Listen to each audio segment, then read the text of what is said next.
Works of God. The works of God. Let's go to the book of John chapter 9. Yeah, the works, work, W-O-R-K-S, works. John chapter 9.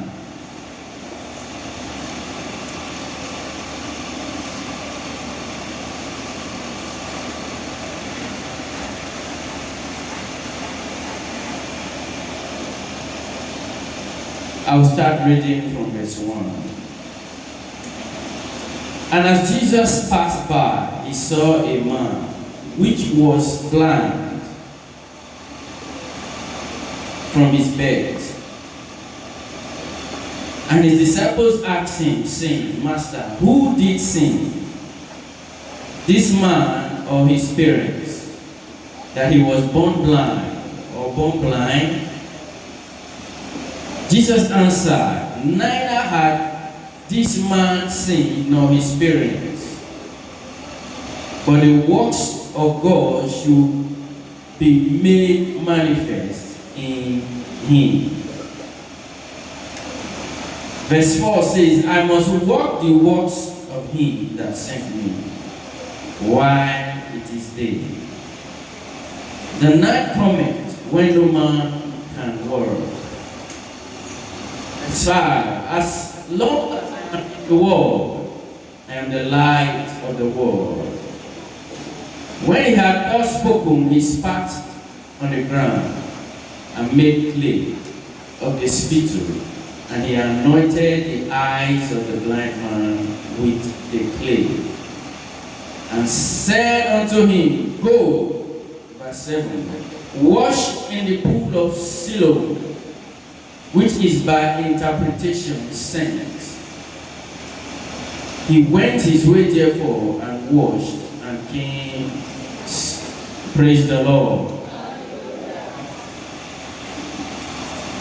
When I was reading this passage, I came to understand one thing about we human beings. You can imagine Jesus was passing by and he saw a blind man. This blind man, the Bible said, has been blind since birth. In medicine, they will call it a congenital condition. That is to say, the person was born with that condition. And the first thing that came out from the mouth of the disciple, I wonder why they asked him that question. Who sinned? As far as they are concerned, for something of such to happen, it must have been as a result of sin. Because it is a common belief among the children of Israel right from time that every misfortune that befalls a man has its roots, has its origin from sin. So anything they see that is not pleasant to them, they believe that this person must have sinned. If you remember very well, even Job could not actually understand. If you read the book of Job, Job's friends, they came around him when the devil was permitted to deal with him. Job has looked at his life. If you see the response of Job, he had looked at his life, and Job himself had that belief somehow that For something like this to have happened to me, sin could be responsible. But him, being who he is, he has worked tirelessly to ensure that he crossed all his T's and dot all his I's. That is why at that point he was confused. How can this happen to me? He has made all the sacrifice. The Bible said even God himself talked about the righteousness of Job. He has done all that needs to be done. He looked around. Where did I miss it? He couldn't find. Because he still believed that somehow, somewhere, it is sin that can allow or that can make me to experience this. And that is the mindset that every believer, most of us have today. Even the disciples of Jesus had that same mindset. So we believe, even in today's contemporary world, we believe so much in the works. We don't believe that something can happen to us sometimes without our action being connected to it. Whether you do good or you do bad, there are things that will still happen to you as a man. And when we look at it from that angle, we miss a lot of things, just like the disciples. This was a man that needed help. This was a man that needed deliverance. This was a man that needed healing. And the first thing that came to their mind was not the healing, was not the deliverance of that man, but the cause of his problem. And you see today, most of those prophets, you see people running from churches to churches. That is the same formula most of them apply. You go there, they will tell you it is your father, it is your mother, it is your neighbor, it is your friend. It is even your church member that is responsible for your problem. But does that solve your problem? Even if you are told, even if you even know the enemy in your life, you even know that this man, this boy, this child is responsible for this my predicament.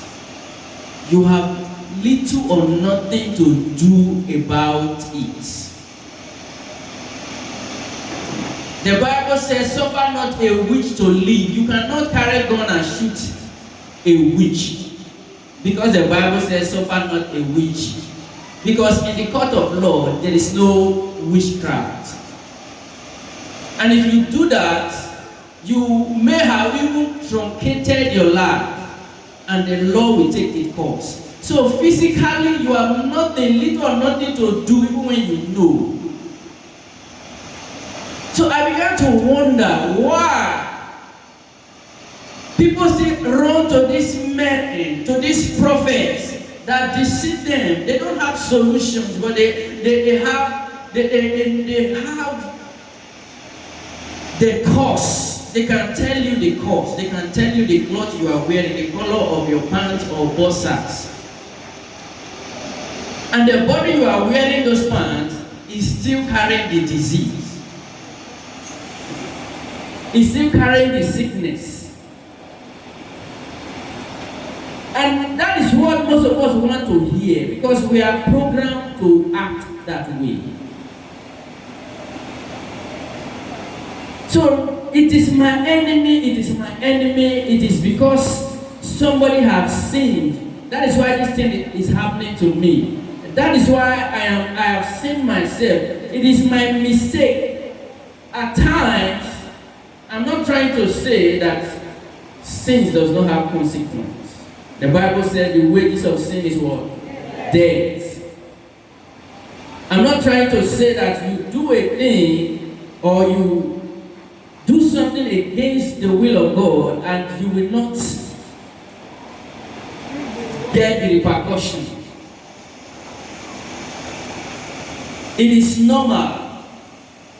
But what we are saying here now, it is not the issue that you have, but the approach to it, your understanding concerning whatever situation you find yourself. And you see that Jesus quickly replied, he quickly told them he has to do all it takes to repudiate every of those that wrong belief. And he quickly said, this man has not sinned. Just imagine somebody that was born blind. How can he sin? Where did he commit the sin? Inside his mother's stomach or what? So it was not as if he was born whole, but later, out of the kind of life he lived, out of the life, he lived a very rough life. So as a result of that, he got blind. No, the Bible says he was born blind. And then we are asking Jesus, is it he that have sinned? Or probably, since he was born blind, the parents must have been they must have been very wicked people, that this sin has come upon their child. And Jesus said, no. It's not, most of the time, don't be too keen, don't be too interested in the cause of your problem. When you find yourself in a pit, don't begin to ask, how did I get here? Instead, you should ask, how do I come out of this? How do I come out of this mess that I've seen myself? So, last 2 weeks I was listening to a church program. It's not a radio program. And somebody came on air. I was so surprised that it was really that serious. A young man came on air. I don't know if anybody heard it too. And he said he had a problem. And they gave him opportunity to talk because he needed help. What is his problem? He said he came from Lagos, came to Benin, he's an electrician. He worked as an electrician and he also, hey, we want to know the cause. What thing caused this thing? Okay, now he knew that they gave him evil money. But he's still in that problem. You see it? So that was what just the first thing that pricked me was, okay, so that pastor, God told him the problem. God did not give him the solution. How come? The works of God. God or Jesus did not come to condemn anybody. He did not come to show us where we made mistake. He came because we had made mistake. And he came to do the works. And what are the works of God? It is salvation. It is deliverance. It is what? Healing. The Bible said, for this cause was the Son of Man made manifest, that he might what? Destroy the works of darkness. So where is the work of God in the life of that young man? That he has a problem, he knows the cause of his problem. He cannot help it. Jesus said no. He quickly corrected them. You don't need to look for the cause of this problem. People did not ask, they did not ask Jesus, how will this person see? But they are interested in his mistake. They want to trace the root as if that is the problem.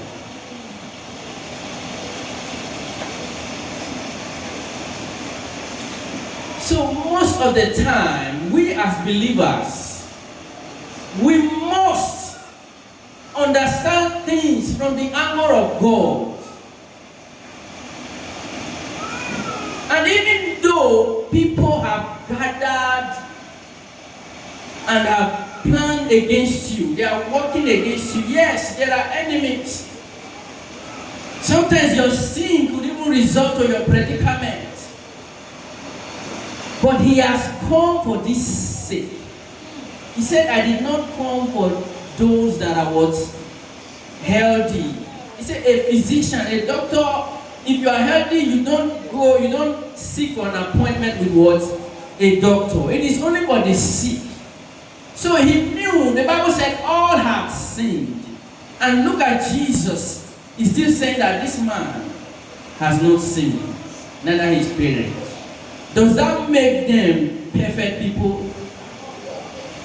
Did it mean that since that man was born, he had not committed sin? No. Or the parents were perfect people? There has never been any perfect person. Then that will make that Bible verse that said, all have sinned wrong. They have sinned, they have made mistakes, they have done a lot of things. But it is not connected to this particular one. That was what Jesus was saying. It isn't. You should not be interested in that. What is the way out? So that young man, it would have done him more good if that pastor had laid his hands on him and said, every spell upon you is broken. Every spell upon your business is broken. Finish. He goes and his life was blossom. But now he has been told the cause of the problem. And his problem, from his own confession, that the thing is still now worse. That is why he's now running up and down. That he had to go to a radio station, probably a man of God or maybe a father. He just needed help desperately.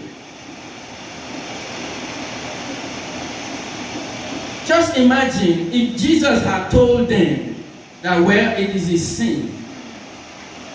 Or no, it's not his sin, it is his father's sin. And he walked by and he left. Would that help that man? Would that change that man's condition? No. Then the works of God is not there. The works of God is not there. So most of the time, we have to look at things from the eye of God. Some things are happening to you because God wants to take the glory at the end of the day. He said that the works of God might be done. This one. Look, Jesus came to heal. He came to deliver. If there are no blind people, who will he heal? If there is no death, if we don't die as human beings, who would Jesus raise? Would there be any need for him to raise the dead? He knew all these things will happen, and he has come to do the work that God has given to him. And that is the work of salvation. The first thing, because we were all drowned in sin, all of us. The first thing he did was to bring salvation. He gave us a lifeline. And he didn't stop there. He knew because of the life we have lived, because of some things that we have gotten ourselves involved in, we will come out, even when we come out of it, we will have scars, we will have pains, we will have diseases, we will have sicknesses, we will have one or two things, and he brought healing as well. He brought restoration. Not only are you to be saved, your body needs healing. Because there is diseases, there is sickness. The Bible said, by the sin of one man, death came. But by the righteousness of another, we got salvation. So let us, even when we know that there are enemies around us, things are happening, you just know this is my enemy. Look, we are all human beings. In this life, this life is like a theater stage. That is the gospel truth. We come on board when we are born. And there are two people in control. There are two directors. God himself and what? The devil. Sometimes the devil hands his script over to people. And God hands his script over to what? People.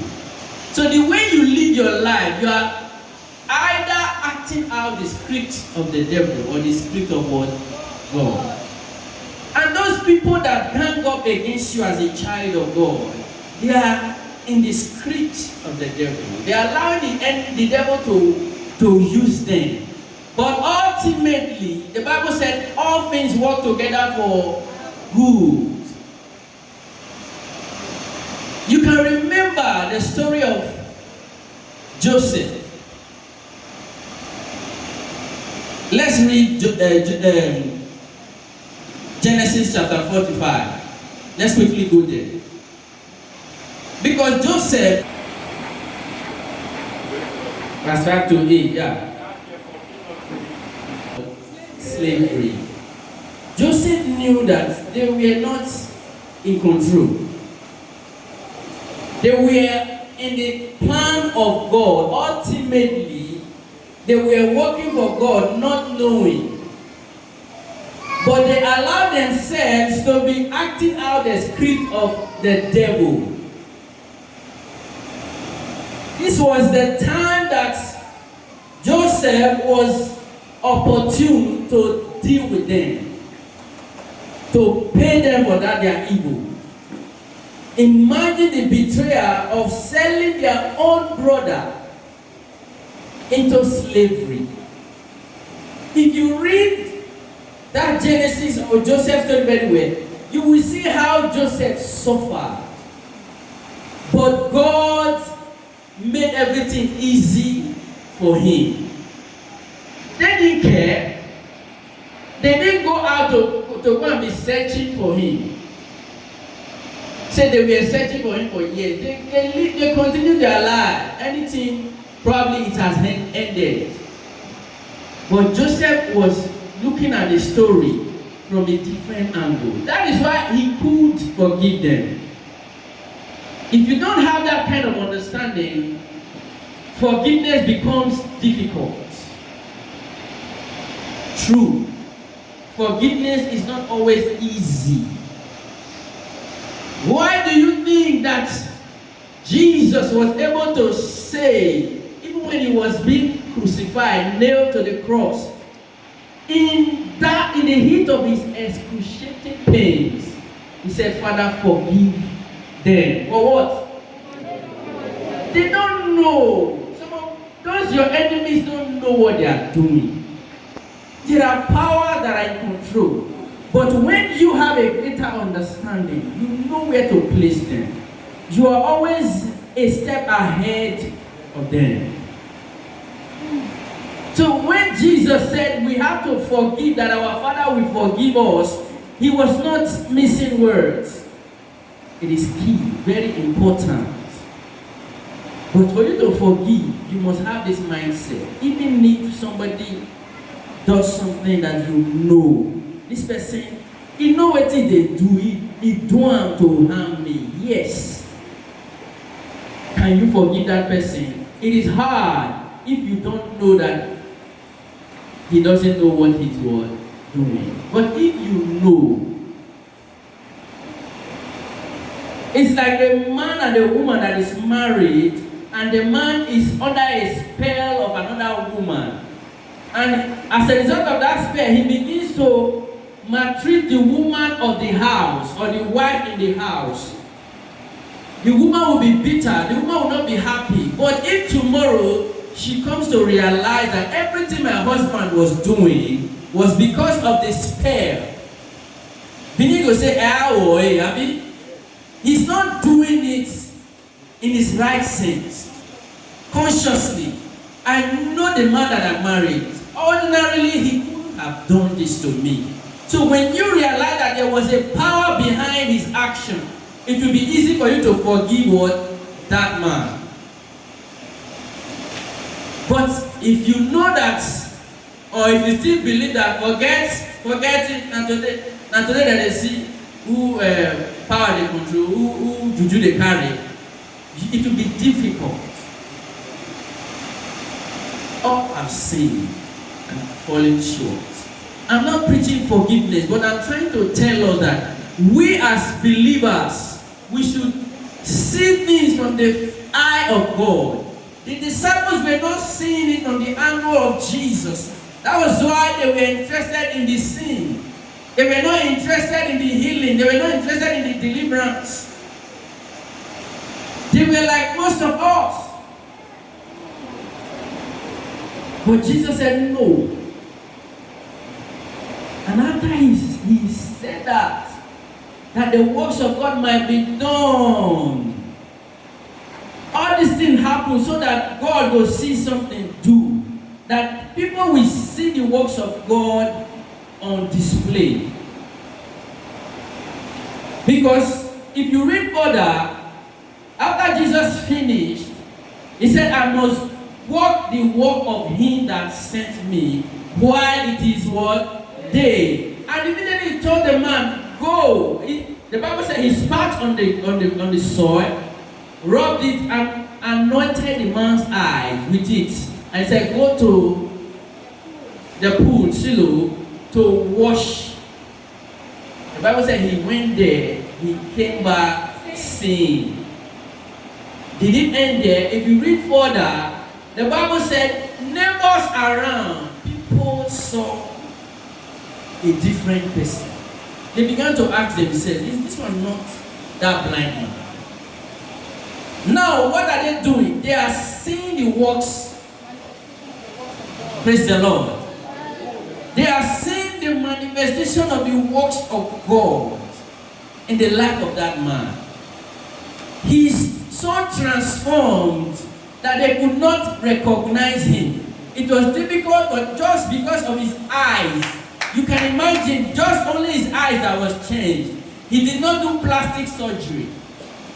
His eyes did not disappear. They were there, but he was not seeing. Now he can see. As far as we are concerned, there's no much physical change. But people could not recognize him anymore. They were not asking, are you sure? He do resemble him. If not be small thing, I was saying that blind man. He said, nah, him. Say, are you sure? If you find yourself still wallowing in sin, you need prayers how to come out of it. And if you don't pray, you will remain in it. And that is what the devil is using to confuse a lot of people. That was why Jesus quickly removed it from the picture. Don't think like that. Do the right thing. Do the right thing because there is power.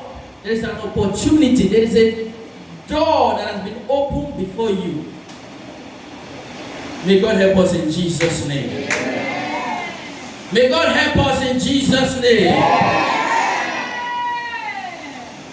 So I want us after today to stand on our feet as believers, to take our rightful place. No longer shall we be weak in prayers. Pray your way out of that situation. Pray your way out of the mess that even your sin has made you or led you into. Jesus is not interested in what you have done before. He's interested in what you are doing now and what you will do again. And the good news is that the work that Jesus started, that we are reading about, he handed it over to us.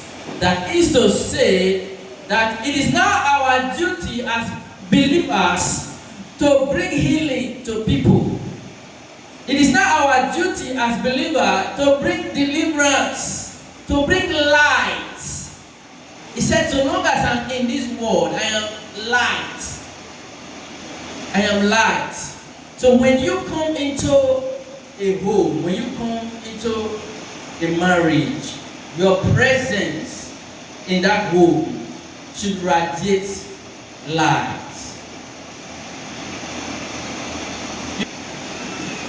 Just the few minutes, I'm sure all these things happened less than an hour, the man's life was transformed. Just because of a few minutes of encounter with our Lord Jesus,